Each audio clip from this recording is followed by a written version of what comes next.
Bonsoir et bienvenue dans UFO Conscience, une émission 100% OVNI. Mon nom est Olivier de Sédona et mon invité de ce soir est le spécialiste français d'un cas d'OVNI très connu outre-Atlantique. Il s'agit des Lumières de Phénix. Laurent Chabin, que je reçois, va tout nous expliquer dans le détail. Bonsoir Laurent Chabin, spécialiste de la célèbre affaire Les Lumières de Phénix, pourrais-tu te présenter brièvement à nos auditeurs ? Bonjour Olivier, je suis de formation ingénieur en électronique. Alors j'ai 43 ans et j'ai été amené à m'intéresser au phénomène OVNI un petit peu comme tout le monde quand j'étais petit, en lisant des livres qui m'avaient été donnés par mes parents, qui abordaient un petit peu le sujet. Et puis je m'y suis réintéressé aux alentours des années 90. Ça correspondait à Internet, ce qui nous a permis à chacun de faire des petites recherches sur les sujets sur les questions qu'on peut toujours se poser. Donc là, moi, j'ai évidemment fait une recherche UFO. Ça m'a amené sur des sites internet américains, dont UFO Mind to Knowledge, qui était un des plus gros sites web qui existait à l'époque sur Internet, qui abordait beaucoup le sujet OVNI et notamment l'AREA 51. Puis j'ai commencé à lire un petit peu la littérature sur le sujet. Ça a piqué mon intérêt. C'était aussi après la vague la vague belge. Donc ça, c'est un des bouquins que j'ai lu, le bouquin de la SOBEPS. Voilà, puis j'ai laissé ça un peu de côté pendant quelques années. Et puis en 2007, je me suis réintéressé au sujet parce que j'étais tombé sur la conférence du Disclosure Project de Stephen Greer qui avait été faite en 2001. Et ça m'avait assez sidéré. C'était le premier Disclosure, hein ? Oui, c'est ça. Donc du coup ça m'a incité un petit peu à creuser plus sur Internet, qui s'était développé entre-temps énormément. Donc il y avait à ce moment-là beaucoup de contenu. Les gens avaient fait littéralement des encyclopédies consacrées aux ovnis. Donc j'ai pu faire une sorte de bachotage parce que plus je creusais, plus je me rendais compte que c'était un sujet profond. Et puis tu avais énormément de facilité puisque tu es bilingue. Oui, je parle couramment l'anglais, oui. Oui, comme j'écoutais pas mal de podcasts, de toute façon je parlais anglais, voilà, ça me posait pas de problème. Et donc en 2007, il y a eu aussi, pas très longtemps après, James Fox, qui a fait 2 documentaires, Out of the Blue et I Know What I Saw, et qui faisait passer des témoins justement du cas de Phénix.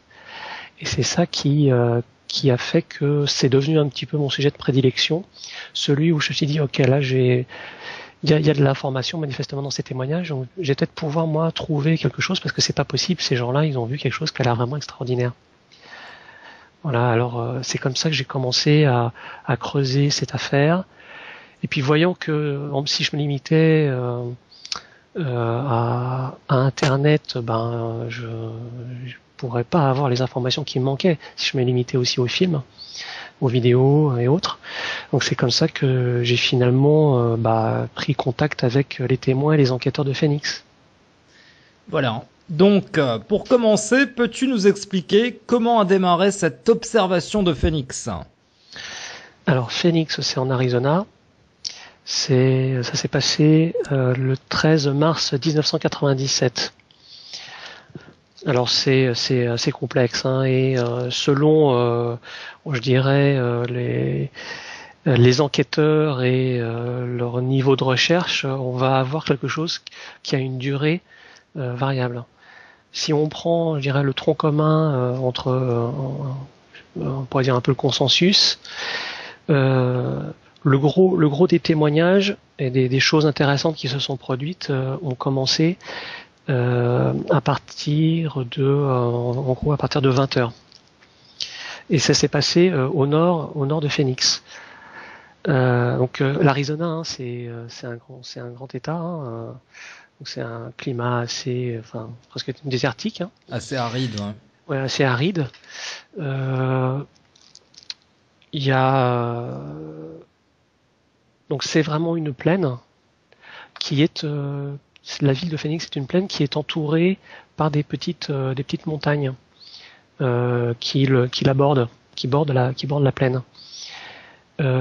Et ce qui a été observé, on a l'impression quand on reprend tous les témoignages que ça s'est déplacé du nord-ouest au sud-est. Les gens ont vu quelque chose dans le ciel. Alors c'était un jour un peu particulier parce que à cette date-là, les gens avaient été prévenus que c'était un des premiers jours qui était intéressant pour aller observer la comète Hale-Bopp. Ah. Elle était en direction du nord-nord-ouest.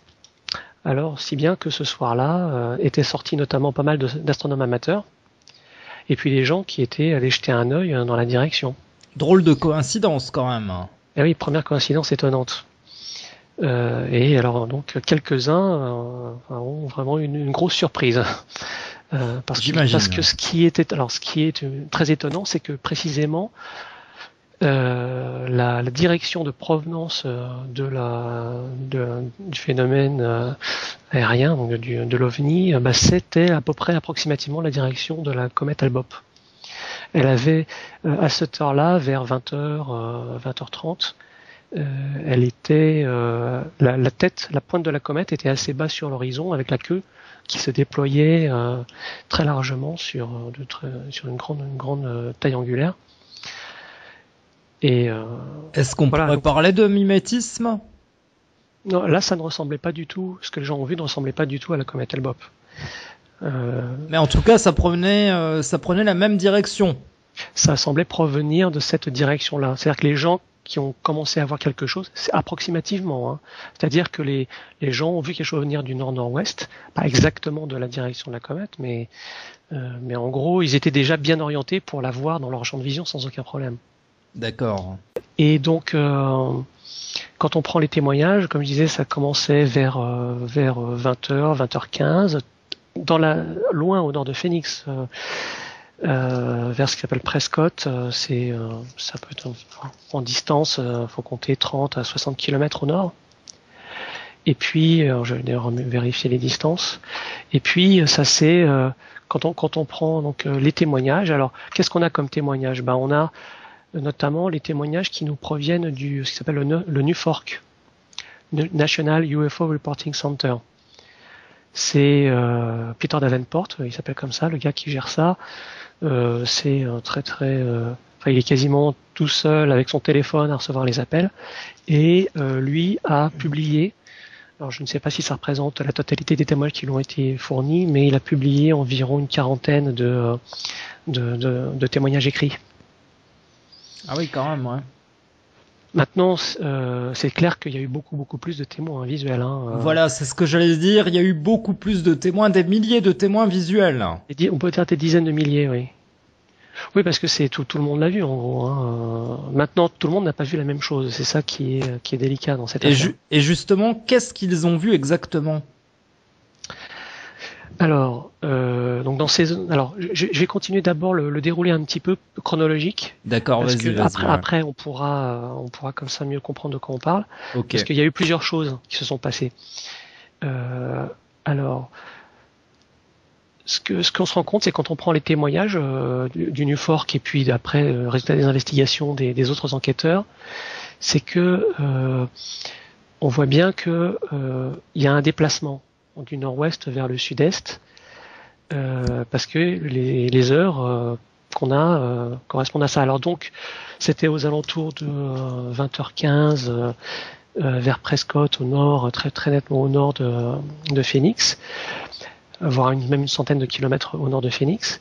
Et puis, ça s'est déplacé pour atteindre Tucson, qui est aussi qui a 60 km au sud-est de Phoenix. Et là, c'est arrivé à peu près vers 20h40. Voilà.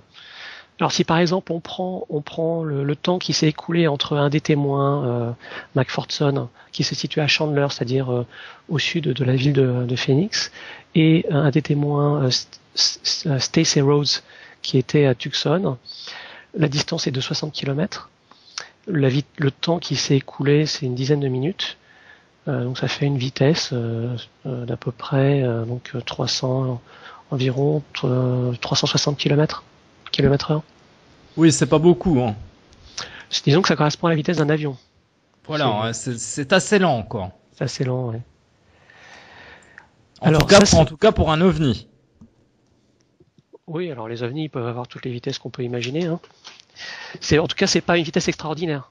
Oui, c'est pas une vitesse extraordinaire. C'est vrai. Mais comme tu dis, y a certains ovnis qui peuvent aller à une vitesse d'un homme qui marche. Très très lentement, quoi, hein. Ouais. Alors il y a des témoignages dans les témoignages de Phoenix, il y en a qui ont estimé la vitesse de déplacement à 30-40 km/h. Lorsque ça leur passait au-dessus. Alors donc ça c'est une première série d'observations. Je vous ai toujours pas décrit exactement ce qu'ils ont observé, mais ça c'est un premier groupe qui est facilement identifiable. Ensuite, ça c'est le résultat des investigations, cette séparation assez bien nette qui a pu être faite, c'est qu'il y a un autre groupe d'observations qui elles ont eu lieu vers 22h, à partir de 22h. Et qui elles ont été bien filmées parce qu'on n'a pas moins de 4 vidéos et ce sont celles qu'on voit dans les médias américains et qui ont été repassées de nombreuses fois et donc dans cette vidéo qu'est-ce qu'on voit? On voit des points lumineux qui sont en une sorte de chapelet. Dans les vidéos on en voit 8. Selon les vidéos, on en voit plus ou moins. Dans celle où on en voit le plus, je crois qu'on en voit, alors si je me souviens bien, c'est 8. Et dans les vidéos, alors les gens sont assez étonnés, hein, on les entend parce que ça enregistre le son aussi. Ils sont assez époustouflés de ce qu'ils voient. Ils se posent vraiment des questions. Très surpris, ouais. Voilà. Et ça, c'est vraiment donc un deuxième groupe bien séparé, avec des caractéristiques de déplacement très différentes du premier groupe vers 20h30. D'accord. Alors, dans le premier groupe à 20h30, ce que les gens ont vu, alors, il y a encore deux types d'observations. Pour l'essentiel, ce que les gens ont vu, c'est des points lumineux de couleur soit blanche, soit ambre, qui leur sont passés en gros au-dessus de la tête, hein, on va dire que c'est ça, ce qui est en formation avec une lumière en tête suivie de chaque côté comme un V de chaque côté deux lumières. Ça c'est une catégorie d'observation. Ça leur est passé dessus. Les gens voyaient clairement les étoiles entre les points. La configuration relative des points les uns par rapport aux autres, selon les témoignages pour certains, c'était bien fixe, ça ne bougeait pas, c'était parfaitement stationnaire, comme si c'était accroché à une structure. Dans d'autres témoignages, on voit que les points, que la formation n'était pas parfaitement conservée, loin de là même. Alors on a une vidéo de ces objets, enfin de ces points lumineux. C'est celle qui a été prise par Terry Proctor, précisément à 20h28, avec un caméscope Hi8. Son caméscope, il le tenait à 60 degrés au-dessus de l'horizon, en direction de l'ouest, et il a pu les filmer pendant à peu près 20 secondes. C'est une vidéo qui est moins connue, mais c'est en gros, c'est la seule vidéo qui montre la chose intéressante qui ressemble le plus à ce que les témoignages étonnants décrivent. Et alors, dans ces observations où il y a des points, il y a un certain nombre de personnes qui, eux, disent qu'ils ont vu clairement alors, c'est pas clairement, certains disent que c'était subtil, puis d'autres qui le décrivent de façon très évidente. Une masse sombre qui masquait les étoiles et qui couvrait, on va dire, l'ensemble des 5 sources de lumière. Alors, ce qui est très étonnant, c'est que les témoignages changent du nord au sud. Au nord, on a majoritairement des témoignages vers Prescott qui sont des sources ponctuelles bien séparées et où on voit les étoiles entre les points.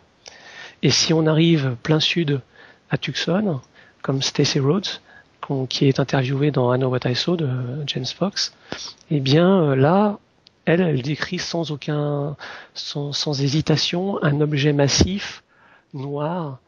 Elle dit du noir des armes à feu, qui masquait les étoiles. Pour elle, c'était une structure, c'était solide, et elle disait qu'elle ne pouvait pas en couvrir la surface. Si elle tendait un journal à bout de bras, elle n'aurait pas réussi à en couvrir toute la surface sur le ciel. Ouais, donc c'était immense, quoi. Hein. En taille angulaire, c'était immense, ouais. Mais il y a aussi des témoignages comme ça à Phoenix même, donc notamment Tim Lee et Mike Fortson. Tim Lee, lui aussi, a vu cette masse sombre qui cachait les étoiles, et il a eu l'impression que c'est... Alors lui, il n'était pas tout seul, il était avec toute sa famille, ses 3 enfants et sa femme. Ils ont eu la totale, c'est-à-dire qu'ils ont pu voir l'objet venir de très loin jusqu'à ce que ça leur passe dessus et qu'après ça disparaisse derrière une petite montagne qui est juste à côté de chez eux, qui s'appelle Hatcher Pass. On va dire c'est un col. C'est passé dans le col. Et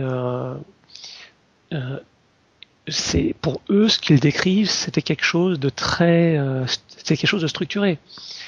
C'est-à-dire que les sources de lumière, c'était pas juste des points, c'était des disques avec, on pourrait dire, quelque chose qui bougeait dedans, enfin une forme. Il décrit ça comme des puits de lumière. Donc plutôt des disques lumineux ? Plutôt des disques lumineux, ouais, avec une sensation de profondeur à l'intérieur, et aussi avec ce qu'il décrit un ménisque. Sur la face inférieure, un ménisque. Et aussi un autre quand même élément important, c'est que la masse sombre qu'il semblait voir, alors le mot masse n'est pas adapté, c'est plus subtil, c'est, on va dire, toute une zone sombre, mais anguleuse, qui circonscrit les lumières, avec une pointe à l'avant, noire, et les 2 branches du V comme des règles, comme des bords de règles, c'est-à-dire rectangulaires. C'est-à-dire qu'il voyait bien les bords de cette masse sombre se détacher sur le ciel.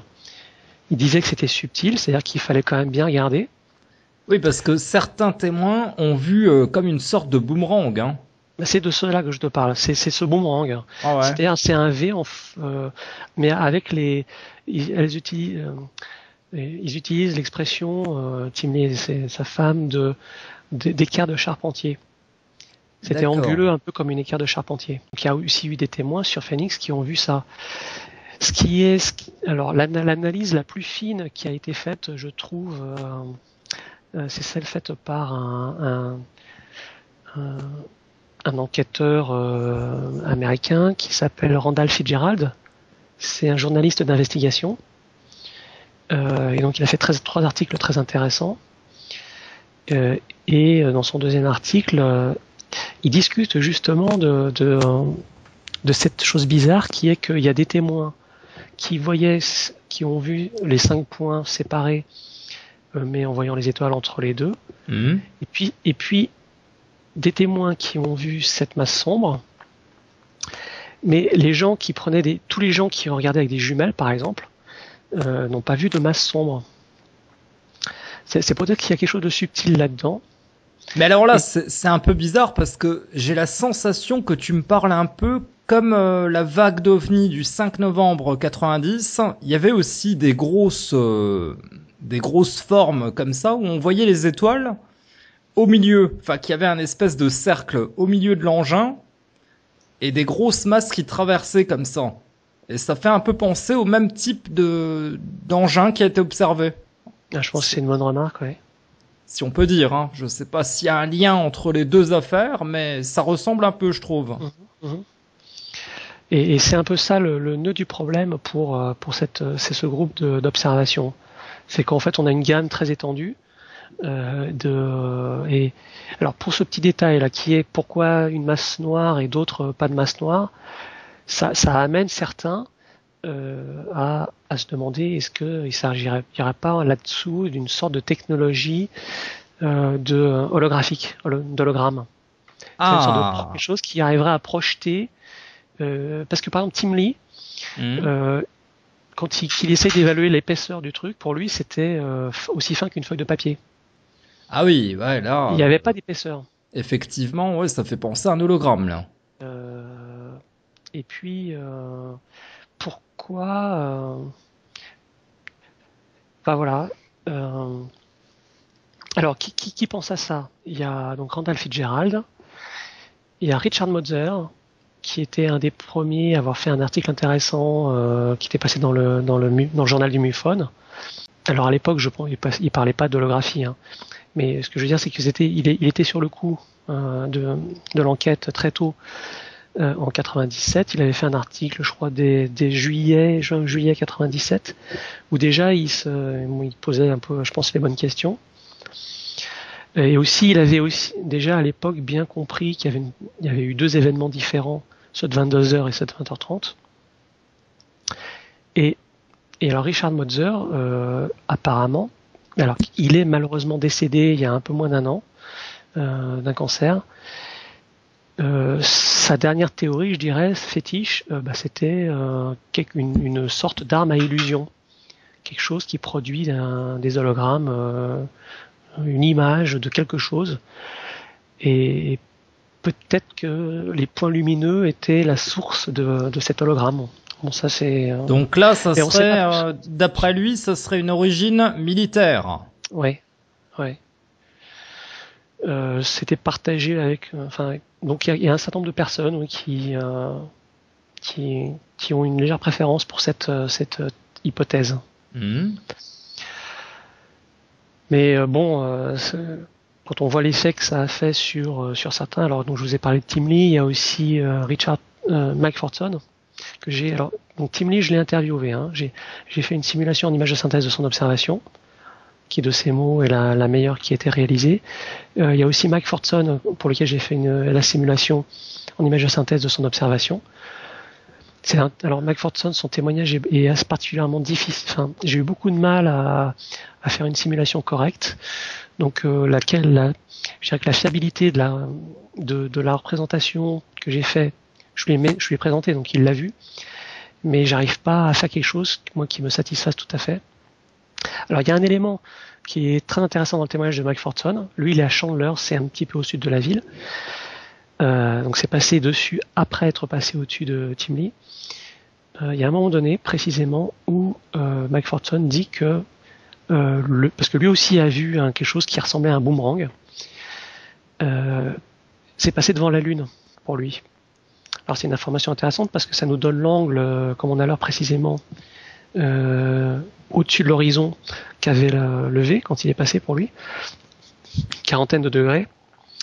Et ce qu'il dit, c'est que quand c'est passé devant la Lune, la couleur de la Lune a légèrement changé.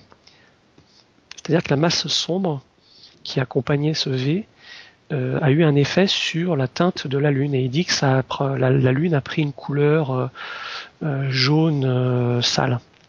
Ah ouais, ok, ouais. Et puis, il y a aussi d'autres éléments d'information qui sont assez étonnants. Donc il y a eu une sorte d'effet d'optique, quoi. Hein.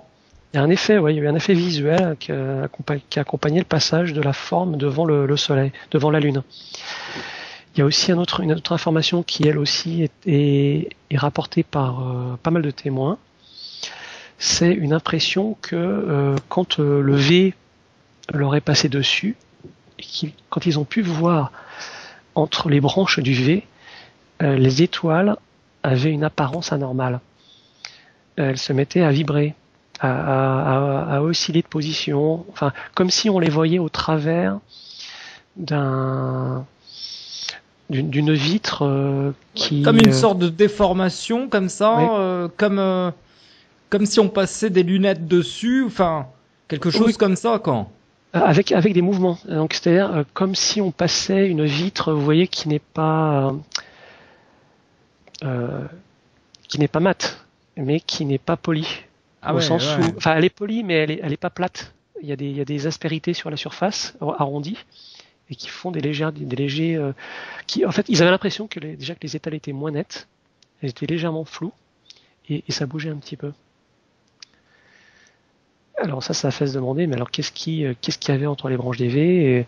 Est-ce que c'est la chaleur, par exemple? Alors, Tim Lee a l'air de dire que ça correspond pas à la chaleur.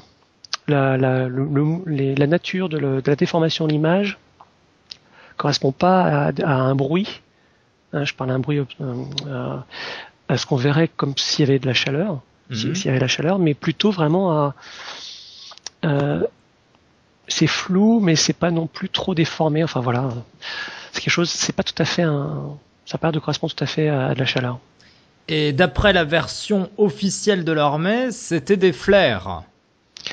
Ça, c'est pour 22 heures. Mais ce qui se passe, c'est toujours comme ça, c'est que mais alors on pose la question à l'armée, qu'est-ce qui s'est passé? Bah oui, ils regardent, et puis parce que la question était mal posée, ou plutôt parce qu'il y avait deux choses. Donc, eux, ils ont répondu pour ce qu'ils connaissaient, et ça correspond à 22 heures à des flares qui auraient été tirés dans ce qui s'appelle le Barry Goldwater Gunnery Range, qui est au sud-ouest de Phoenix, derrière la petite montagne qui s'appelle les Australia Mountains. Et c'est ce qu'on voit dans les vidéos qui sont passées dans les médias, et qu'on a revues en 2007. D'ailleurs, c'est ce que je voulais dire, c'est que dans les vidéos qui avaient été filmées à l'époque, on voit que c'est un peu plus haut que les montagnes à l'horizon. Et on peut se poser la question, est-ce que c'est justement des petites lumières qu'il y a au-dessus de la montagne? Alors, elles sont derrière la montagne, c'est ce que les études ont montré. Ah, c'était derrière la montagne, d'accord. Il y a au moins 4 études qui ont été faites, et il y a eu un consensus, on peut dire, qu'ont atteint les ufologues de là-bas fin 2010. Jim Dilettoso, qui était une des premières personnes à essayer d'étudier le cas, qui avait d'abord soutenu Mordicus que c'était devant les montagnes parce que dans sa vidéo, non, il avait d'abord soutenu Mordicus que ça pouvait pas être des flares, c'est-à-dire des fusées éclairantes, parce que dans sa vidéo il avait fait un truc bizarre qui était il avait fait de l'analyse spectrale avec une vidéo, ce qui est assez étonnant. Fait, on voyait bien que les flares, ça retombait assez rapidement, alors que ces points lumineux-là restaient en stationnaire, et que ça n'avait rien à voir avec des flares, c'est ça? Oui, c'est-à-dire que l'armée a fait une reconstitution. Et ils ont fait voler ils ont lancé des fusées, mais ces fusées ont été filmées de très près. Ok. Alors évidemment, comme elles étaient très près, ces fusées dans la reconstitution, non seulement on voyait la fumée, qui sortait de la fusée éclairante, mais on voyait aussi le parachute dessus qui était illuminé. Et puis comme c'était près, on avait l'impression qu'elle tombait vite parce que la vitesse angulaire, du coup, était élevée. Donc mais ce qui fait toute la différence avec le cas de 22 heures, c'est que les fusées éclairantes ont été tirées beaucoup plus loin et beaucoup plus haut derrière la chaîne de montagne Australia Mountain. Alors, qu'est-ce qu'il y a comme indice concordant? Bon, d'abord, plusieurs études qui ont été faites, qui ont bien montré que dans les vidéos, c'est très cohérent. Quand les flares disparaissent, ça correspond précisément au moment où la lumière passe derrière la crête de la montagne. C'est-à-dire que dans les vidéos, on s'est amusé à rajouter, parce que c'était filmé à la nuit, donc on voyait pas la crête, mais en rajoutant en superposition la crête de la montagne, ça c'est possible parce qu'on a des points de repère dans la vidéo qui sont les lumières de la ville. Quand on passe la vidéo, on voit, oh surprise, les lumières des vidéos de 22 heures disparaissent précisément quand elles passent au niveau de la crête. D'accord. Ensuite, il y a un autre indice concordant, c'est que le nombre de sources de lumière qui ont été filmées, ça correspond précisément. Alors il y en a une de plus, mais dans le chapelet principal, ça correspond précisément au nombre de fusées éclairantes qui équipent les A-10, les avions A-10. Et il faut savoir que les avions A-10, quand ils sont équipés de fusées éclairantes, n'ont pas le droit d'atterrir avec leurs fusées éclairantes. Ils sont obligés de les larguer avant atterrissage, par mesure de sécurité. Donc alors on pourrait dire ça pourrait expliquer pourquoi l'avion ils faisaient une manœuvre d'entraînement, ils ont dû s'en débarrasser dans l'opération. Ce qui est anormal, c'est que c'est pas normal de les lancer aussi haut en altitude. C'est pas du tout l'altitude de lancement standard. Ah oui, ouais. Mais alors voilà, ce qui a fait que ce lancement étant exceptionnellement haut, il a pu être visible depuis la ville de Phoenix, et ce qui a étonné les gens. Et comme on disait tout à l'heure, ça s'est reproduit en 2007, ça, et ça a été filmé par Fox News. Donc, il y a eu la même chose en 2007? Oui, et on peut trouver la vidéo sur Internet, ouais, sur YouTube. Et aussi avec des milliers de témoins aussi, ou pas? Là, je sais pas. Alors, il y a un truc intéressant à savoir tout de même, c'est que les vidéos de 22 heures, en fait, il y a beaucoup moins de témoins des fusées éclairantes que de ce qui s'est passé à 20h30. Parce que les seuls gens qui pouvaient voir les fusées éclairantes, c'était les gens qui étaient loin, au nord-est de la ville, et ou un peu dans les hauteurs de la ville, ceux qui étaient dans les flancs des montagnes qui sont au nord-est de la ville, ou à l'est. Parce que eux, comme ils étaient en hauteur, ils pouvaient voir loin derrière les Australian Mountains et filmer. D'ailleurs, ça se voit dans les vidéos, on voit qu'ils sont tous en hauteur. Ok. Et quelles sont les meilleures preuves d'origine non terrestre pour 97 hein? Alors, j'ai pas donné d'autres types d'observations qui sont assez époustouflants.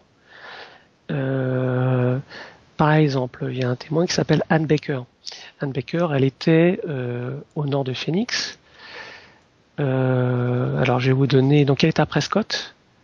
Donc, je vous disais, hein, c'est à peu près 60 km. C'est plus que ça. Là, c'est à 135 km de Phoenix, du centre. Ok. Et alors, elle, ce qu'elle décrit est intéressant. Elle a vu, comme je vous disais, au nord de Phoenix, les témoignages, c'est essentiellement des gens qui voyaient les points lumineux séparés. Et puis, ils voyaient au travers des étoiles. Qu'est-ce qu'elle a vu, elle, avec son amie? Ils ont vu 5 sources de lumière ponctuelles, en V, pratiquement leur arrivée au-dessus. Alors, je ne sais pas s'ils l'avaient repéré avant, apparemment non. Donc, ils les ont remarqués quand elles étaient au-dessus d'eux. Cette configuration en V a tourné de façon rigide autour d'elle-même pour s'orienter la pointe vers le sud. Les couleurs étaient de couleur blanche.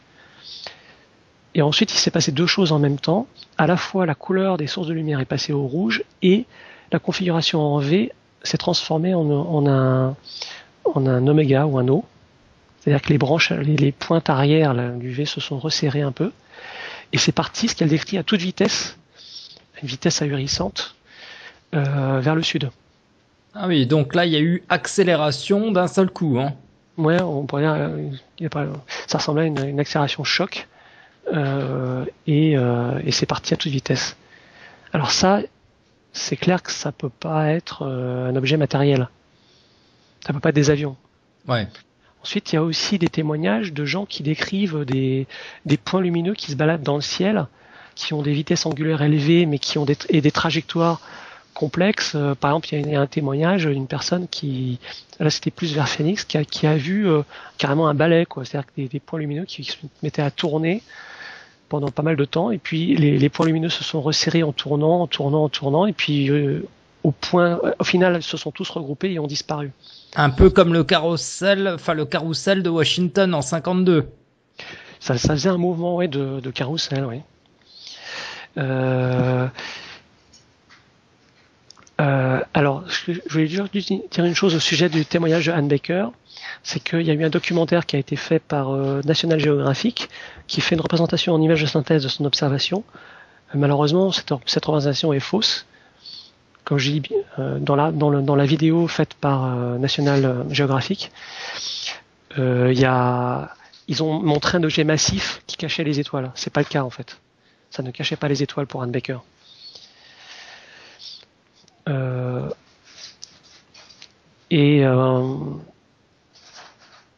Et puis, il y a un autre témoin intéressant, c'est Ozma Linderman. Alors c'est un peu un cas intermédiaire. Elle est située entre Timley et McPherson. elle dit qu'elle a vu un objet qui cachait les étoiles avec toujours les 5 points lumineux de couleur rouge. Ça s'est arrêté littéralement au-dessus d'elle. Alors quand on dit au-dessus d'elle, c'est haut dans le ciel, voilà, peut-être 60 degrés au-dessus de l'horizon ou plus. Les branches se sont rétractées et elle dit que c'est parti vers le haut à toute vitesse.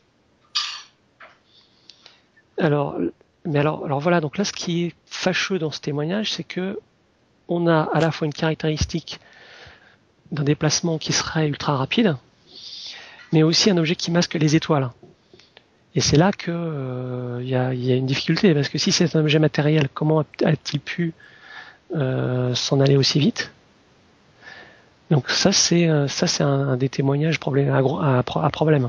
S'il y avait 2 témoins que moi je voudrais contacter, c'est la famille Watson et Osman Linderman, parce que c'était 2 témoins qui sont très proches. La famille Watson, on les voit dans I Know What I Saw. Osman Linderman, elle a été interviewée dans un documentaire, dans une émission qui s'appelle Unsolved Mysteries. Et ben moi je pense que leur regard a été pointé au même moment sur la même chose. Et la distance qui les sépare. Alors je parle du moment précis. Quand je dis la même chose, je veux dire que tous les deux regardaient la même chose. Et surtout au moment où l'objet est parti. La distance entre les deux, c'est 5 km 4. Et la famille Watson aussi a constaté le départ à toute vitesse de l'objet. Mais ce qui est intéressant, c'est que la famille Watson dit qu'elle a vu partir l'objet à toute vitesse vers le sud. Enfin, vers le sud-est. Alors que Osman Linderman, elle dit que c'est parti vers le haut. Ah ouais, là donc il y a... Ouais. C'est là qu'il faut se dire, ok, il y a quelque chose, il y a quelqu'un qui interprète mal ce qui est observé. Ou alors ce qui est observé fait tout ce qu'il peut pour tromper l'ennemi, je dirais. Voilà. Tu penses qu'il y a une possibilité de manipulation, de manipuler les gens, ceux qui ont observé ce soir-là, quoi. Ouais, je pense, ouais. Disons qu'il y a deux, enfin, à partir de là, je vois 2 possibilités.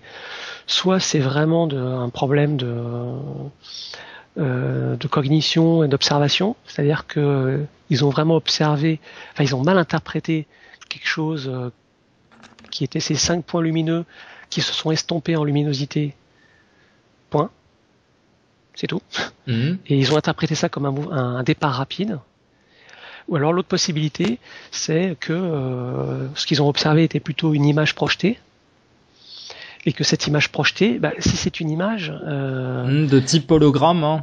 Hologramme, ou peu importe la technique utilisée, parce qu'on ne sait pas, cette image a donné une impression s'est déformée pour donner une impression de départ à grande vitesse. Disparaître. Ouais. Par exemple, si cette image s'est contentée de resserrer les points et puis d'en réduire la luminosité, ça donne, ça fait que chacun y a vu ce qu'il a décrit. La famille Watson a eu l'impression que ça partait radialement vers le sud, parce que, oui, ce que j'ai pas dit, c'est que la famille Watson, quand l'objet était pratiquement le dernier endroit où ils l'ont vu avant que ça parte à toute vitesse, c'était pas très loin, enfin c'était à 30 degrés au-dessus de l'horizon. Même moins, c'est peut-être 20 degrés au-dessus de l'horizon. C'est-à-dire que, donc, si l'image qui est montrée se réduit, ils ont cru que ça partait radialement. Et en gros que ça partait vers le sud. Voilà. Même si donc la même image est vue par Osman Linderman, mais là beaucoup plus haut dans le ciel au-dessus d'elle, elle interprète ça comme quelque chose qui part vers le haut. Voilà. Ok. Et parlons maintenant, si tu le veux bien, du gouverneur de l'Arizona, Five Symington, oui. Car je crois qu'il a joué un rôle clé dans cette affaire. Alors oui, il a joué effectivement un rôle clé parce que, donc d'abord c'est le gouverneur c'était à l'époque le gouverneur de l'Arizona,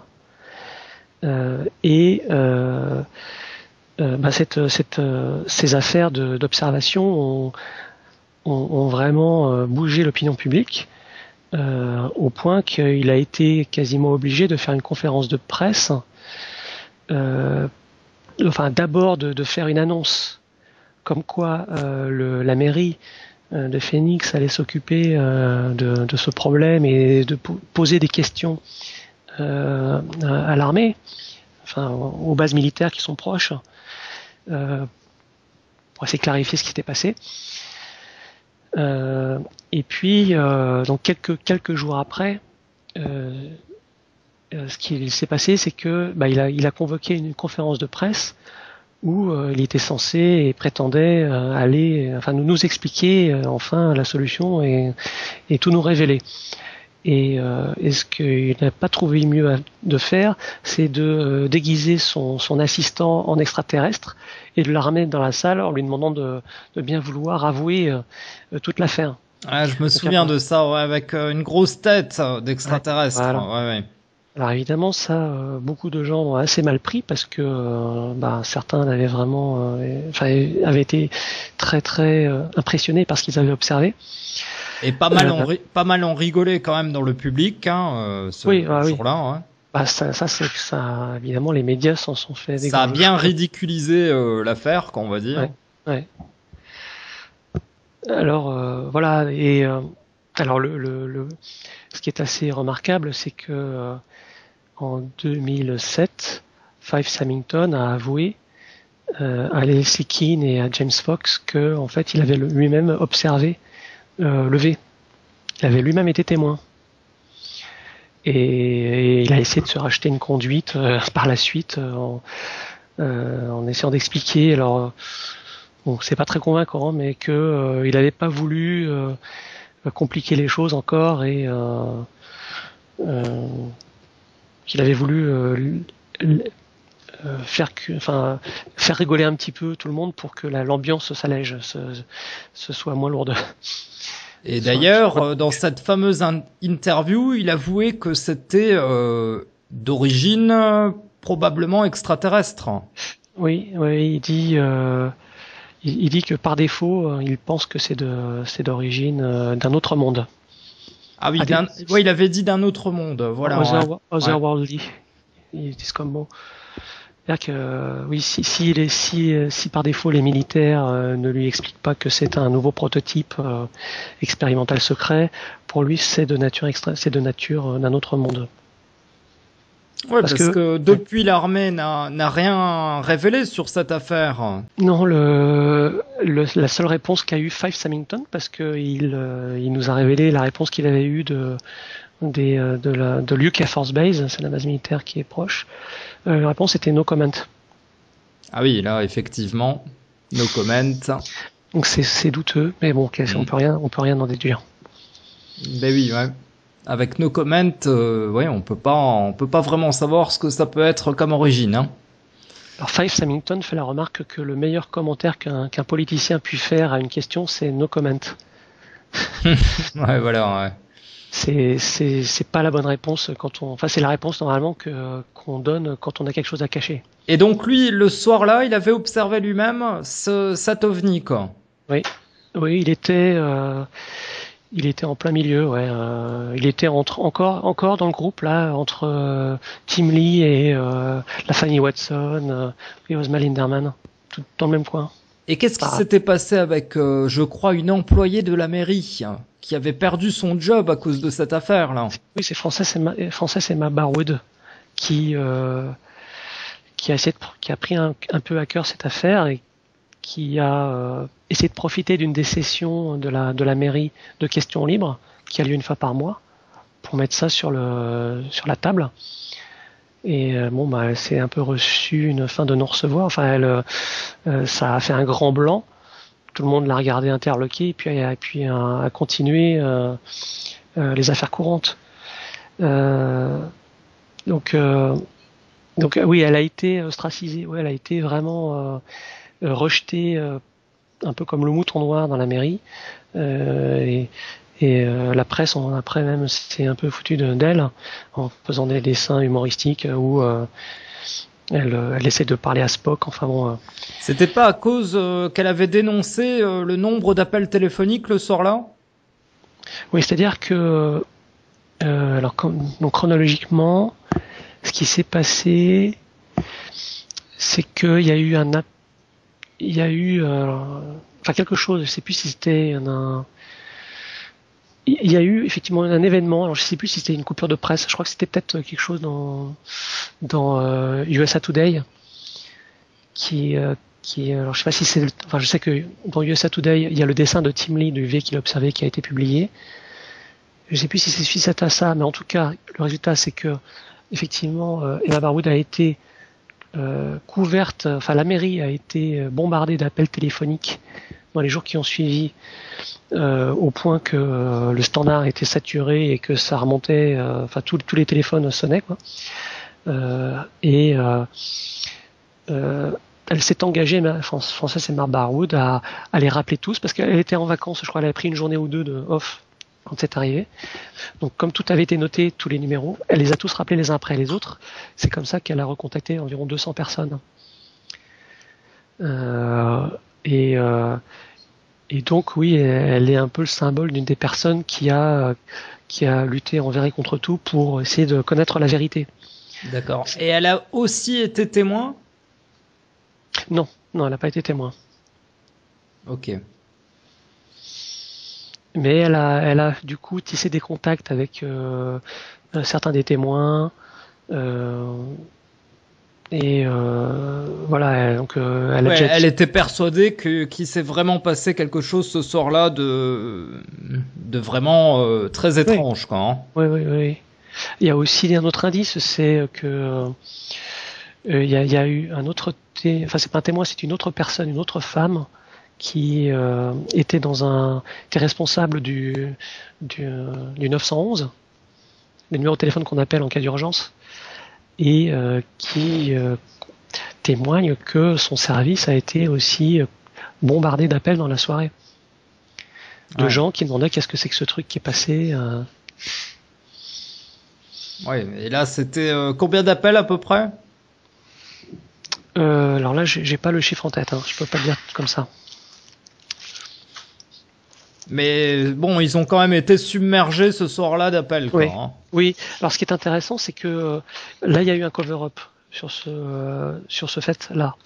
C'est-à-dire que ce témoin, enfin cette dame, était obligée d'insister contre l'information que distillait son service officiellement. Son service disait officiellement il y a eu 2-3 appels dans la soirée. En réalité, ils ont été inondés. Et d'après toi, alors, après cette enquête qui a été longue, je pense, ça fait combien de temps que tu enquêtes là-dessus d'ailleurs ? Ouais, moi, j'ai surtout enquêté en 2010, enfin de 2007 à 2010.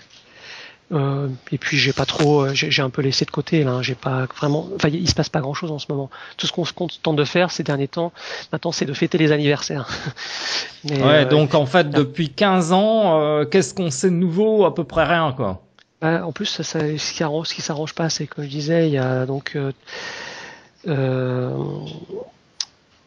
comment il s'appelle, donc un des enquêteurs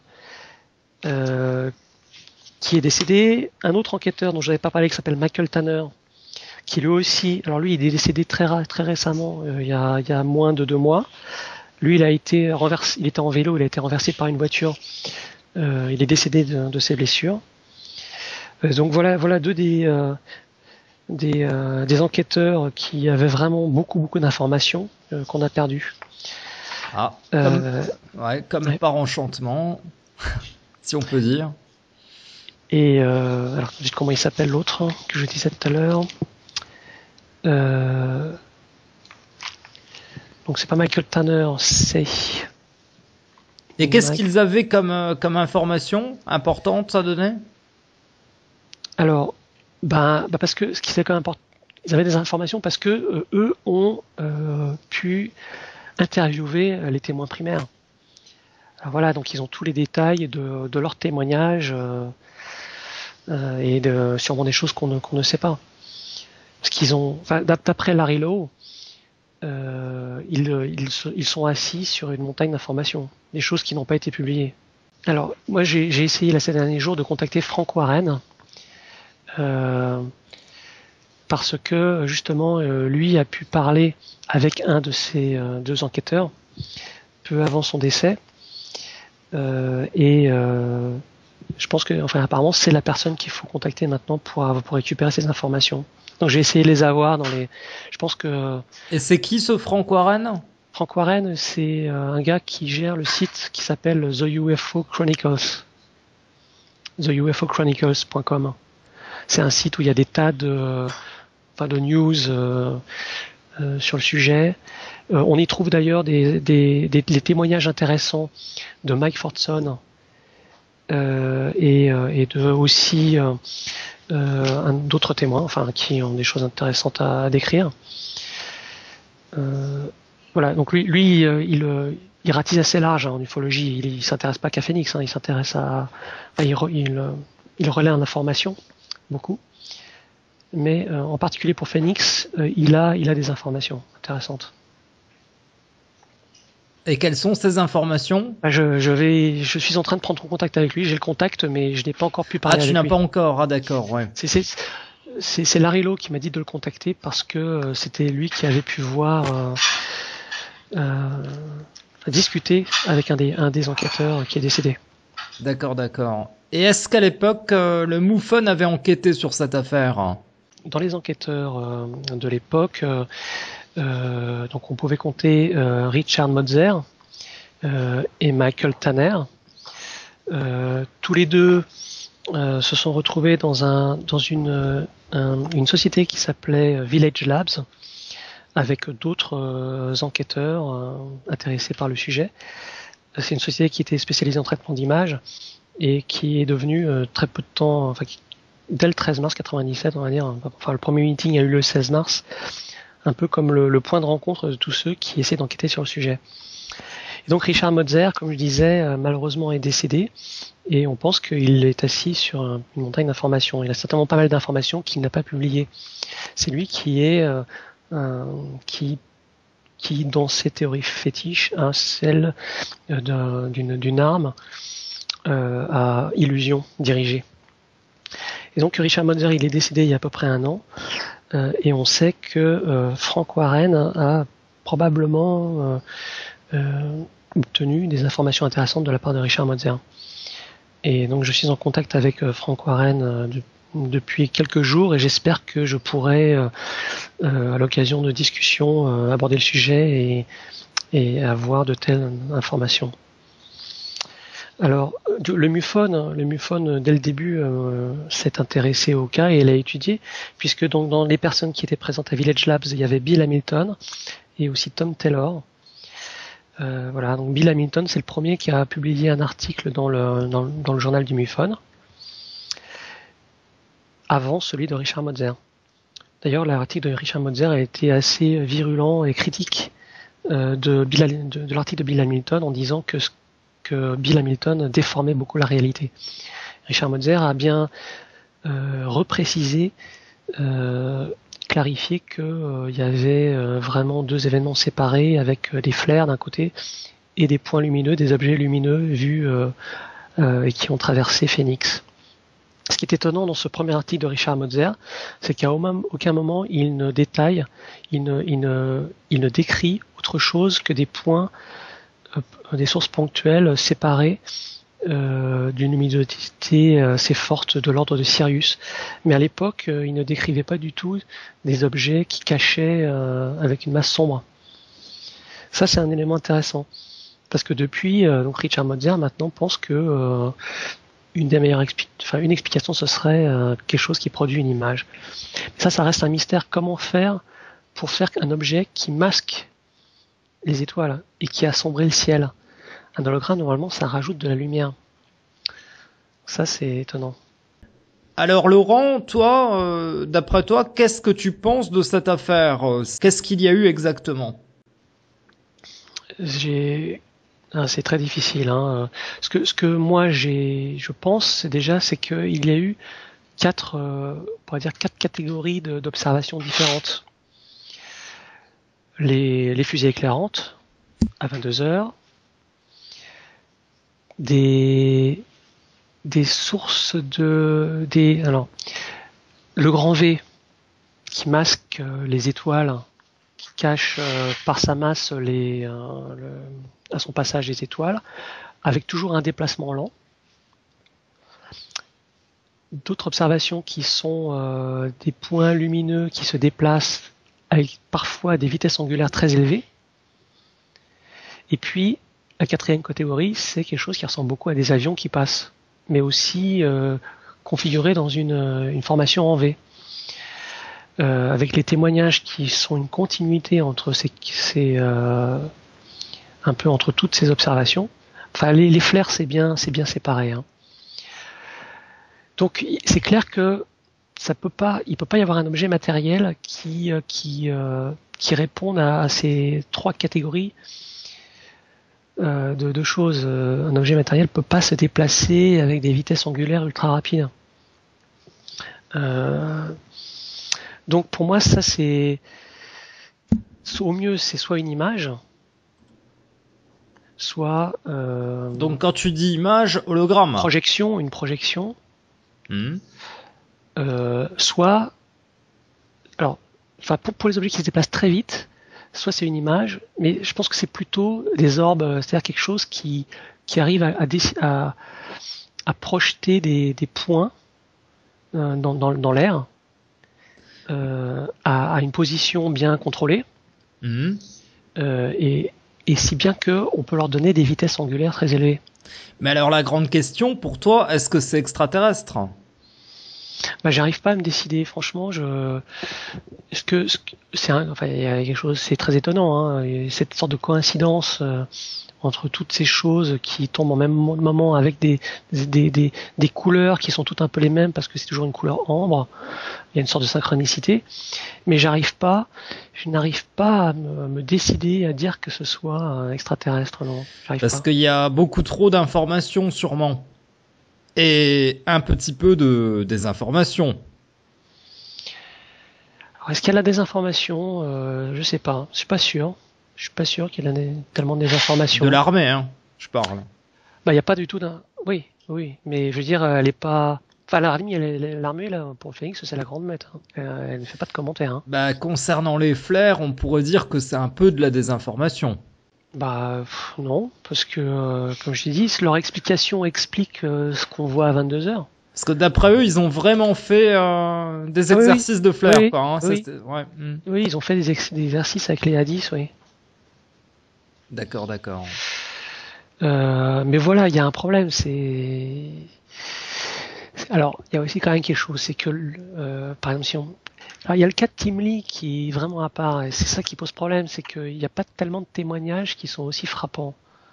Lui, il a vraiment vécu une expérience bouleversante. Alors, est-ce qu'on peut... Et bon, il n'est pas le seul aussi à avoir décrit des disques de taille angulaire non négligeable. Hein.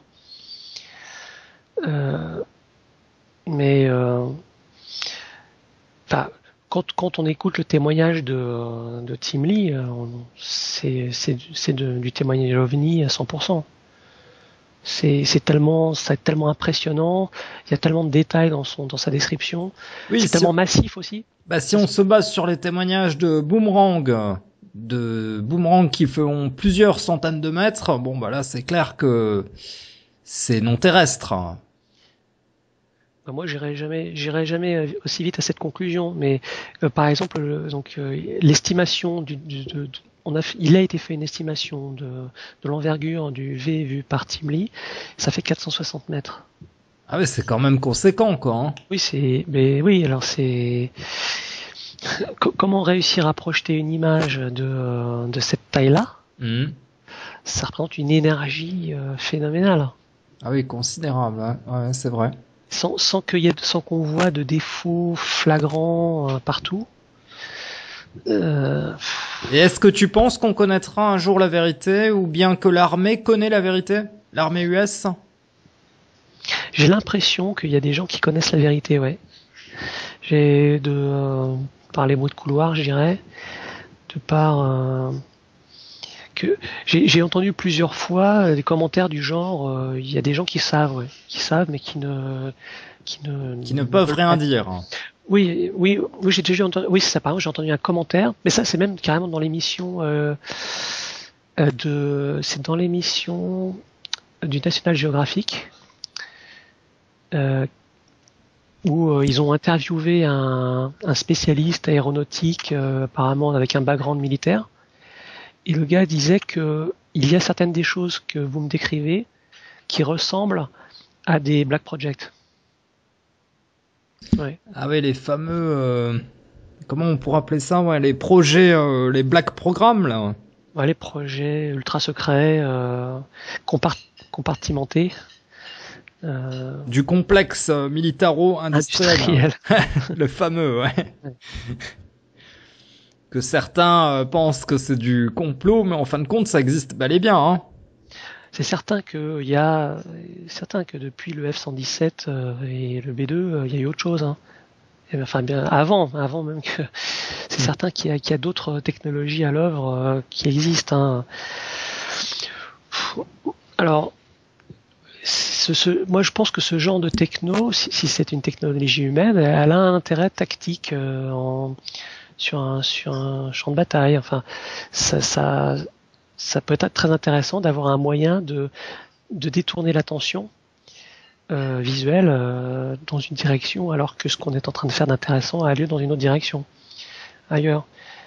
Et s'il y avait par exemple un mélange de deux technos, une qui est capable de projeter des images et l'autre qui est capable de projeter des orbes, d'afficher des orbes, donc c'est-à-dire des points lumineux assez intenses, au bout d'un rayon mais qu'on ne voit pas, un rayon infrarouge, ça c'est super parce que un pilote de chasse, évidemment son regard sera attiré par des points. Mais si on le fait passer devant lui puis qu'on le fait partir vers la droite, évidemment il va aller regarder par là. Mais si on va dans cette théorie, pourquoi avoir fait ça au-dessus d'une grande ville comme Phoenix ? C'est toujours le problème, oui, c'est... Quel en est le but, en tout cas, s'il y avait un objet secret, son objectif c'était de se montrer, c'était pas de se cacher, c'était clairement de se montrer de façon évidente. Donc la seule explication que je vois, c'est de voir comment une population interprète des images qui lui sont présentées, comment la population interprète les choses, et comment elle se trompe justement, c'est ça qui est intéressant, comment elle se trompe dans son interprétation aussi, comment on peut la berner en jouant sur deux catégories de systèmes de génération d'images et en leur faisant croire que l'objet est parti à toute vitesse alors qu'en fait non, c'était un même objet mais qui a été remplacé par des orbes qui sont partis à la toute vitesse, enfin. Ouais. Après c'est extrêmement spéculatif ce que je dis, mais moi je vois. En tout cas, c'est une affaire qui n'est toujours pas résolue et qui est pas près d'être résolue. Le temps passe, ouais, et il y a personne qui a des accès suffisants ou manifestement l'envie d'interroger les bonnes personnes pour obtenir des informations. Et puis chacun a ses idées sur cette affaire. Quand on entend les sceptiques, ils sont restés sur l'hypothèse des flares, d'autres les hologrammes, d'autres l'objet non terrestre tôle-et-boulon. Enfin bref, il y a toutes sortes d'hypothèses, mais finalement il y a personne qui sait quoi. Non. Au bout du compte, c'est ça. Personne ne sait. Non, personne ne sait, non. Sauf à dire que ce sont des ovnis. C'est une vague d'ovnis. Il y a des tas de types d'observations, parce que là, comme je dis, je me suis limité à une catégorie centrale, mais il y a aussi des observations d'ovnis qui sont discoïdales. Donc Darilo rapporte il y a un cas d'observation d'un objet opalescent de forme discoïdale. Ok. Ça, on en parle moins, par contre. Non, on n'en parle pas, oui. Pour cette affaire-là, on en parle moins. Ce que je veux dire par là, c'est que tout le monde va y trouver ce qu'il veut. Voilà.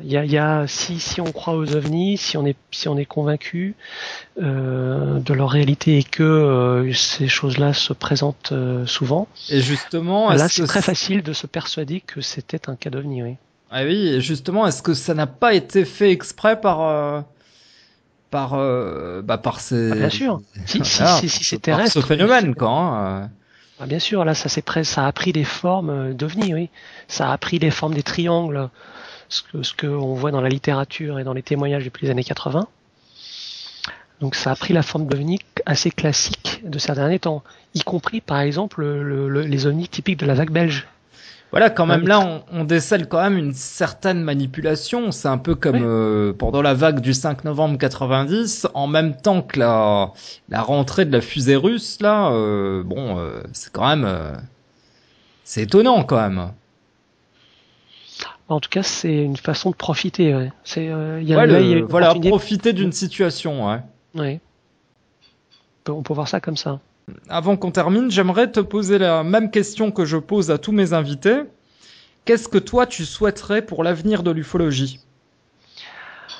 Je souhaiterais qu'il y ait que les scientifiques, psychologues notamment, s'y intéressent beaucoup plus.